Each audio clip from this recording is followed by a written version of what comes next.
Abi malas sekolah deh ikut. Aku tidak ya.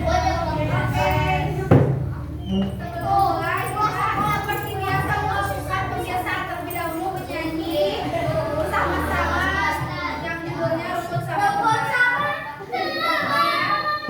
Keluarkan suara keras kalian.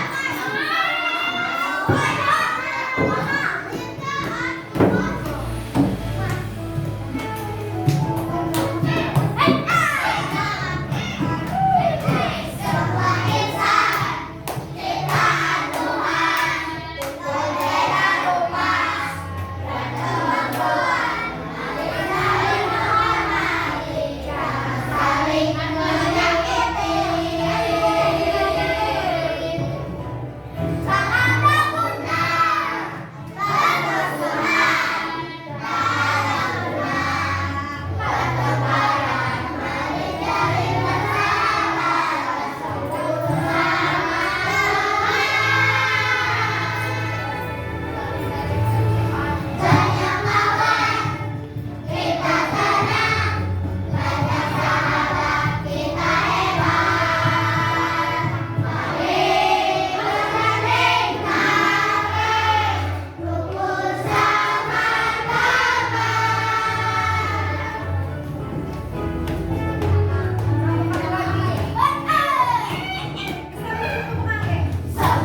Lahir dari semangat gotong royong warga. Setiap malam, ayah menyisihkan segenggam beras atau sedikit uang, lalu meletakkannya di depan rumah. Kemudian keluarga akan mengumpulkannya secara rutin untuk dikelola bersama. Hasilnya digunakan untuk membantu warga yang membutuhkan dan mendukung kegiatan sosial di lingkungan kampung. Tradisi sederhana ini membuktikan bahwa kebaikan bisa dimulai dari hal kecil jika dilakukan bersama. Yuk lestarikan budaya Civitan agar semangat gotong royong tetap hidup untuk generasi mendatang. Kalau kamu suka konten ini, jangan lupa follow ya. Tadi apa? Tradisi apa katanya? Jepitan. Tradisi. Kamu gimana yang oh, ngomong. Perhatikan ke sini. Tadi apa? Cina katanya. Jepitan.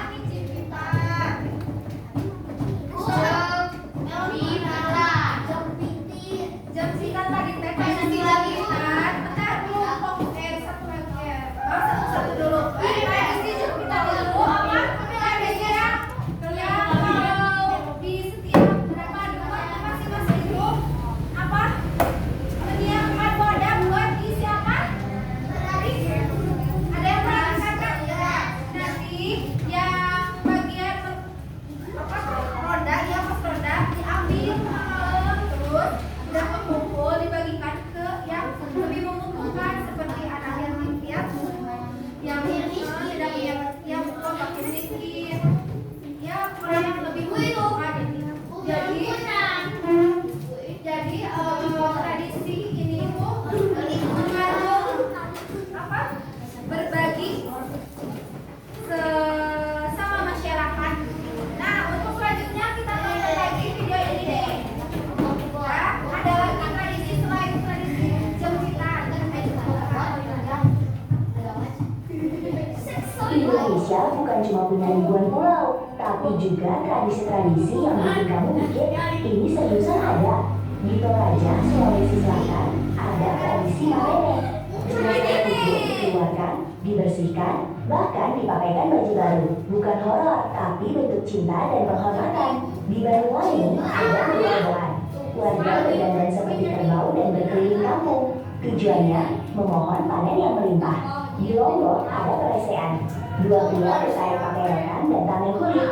Terlihat keras, tapi penuh sportivitas. Di Papua, suku Dani punya tradisi potong jari sebagai simbol duka cita mendalam. Kini sudah jarang dilakukan, tapi maknanya tentang rasa kehilangan yang besar. Di Bali, sehari sebelum Nyepi ada olong-olong. Satu raksasa menempatkan di arah keliling desa, lalu dibakar untuk mengusir energi negatif. Di Sumatera Barat ada pacu coli. Sapi-sapi selalu kencang selalu berlumpur dan joki berdiri di belakangnya. Ekstrim tapi penuh tradisi. Di Yogyakarta ada lomba maulid. Dengan hasil bumi diarak lalu diperebutkan warga karena dipercaya membawa berkah. Di Madura ada karapan sapi. Dua sapi balapan super cepat dengan joki berdiri di atas kayu tipis. Sekali goyang bisa langsung terbang ke lumpur. Di Kalimantan, suku Dayak punya tiwah, upacara besar untuk mengantar arwah menuju alam roh dengan penuh tarian dan ritual sakral. Dari yang terlihat ekstrim, unik, bahkan menyeramkan, semuanya punya satu tujuan yang sama, menghormati alam, leluhur, dan kebersamaan.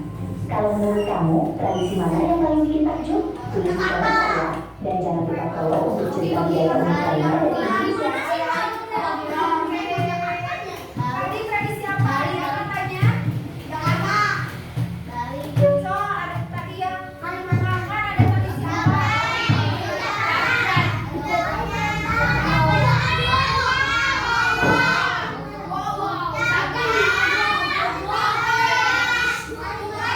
Bukan menyebutkan nama daerah Kalimantan ini apa gitu. Tadi buat dari mana?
Sok, perhatikan ke depan.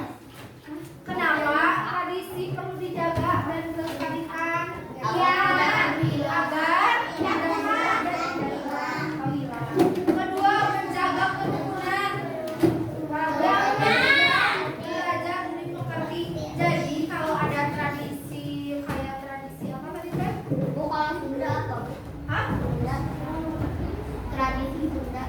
Tradisi Sunda. Saya tahu yang ke laut di Pangandaran, di Pamijaya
tradisi pacu jawi itu dari mana ya, Bu? Kalimantan. Bukan. Dari Riau.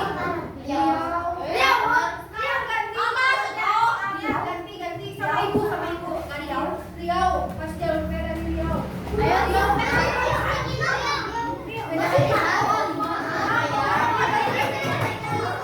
Lagi soalnya dari ibu.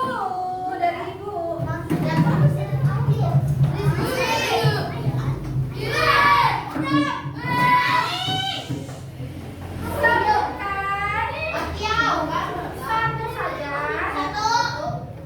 tradisi yang berasal dari Toraja.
Dan jawabannya benar semua diraih oleh kelompok 2. Jinebolo DJ Obi. Good job. Jinebolo DJ Obi. Good job. Good job. Good job. Good job. Balik. Pemenang peraih skor tertinggi dan peraih tercepat di kuis adalah kelompok 2. Jinebolo DJ Obi. Good job. Good job. Good job. Good job.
Abi?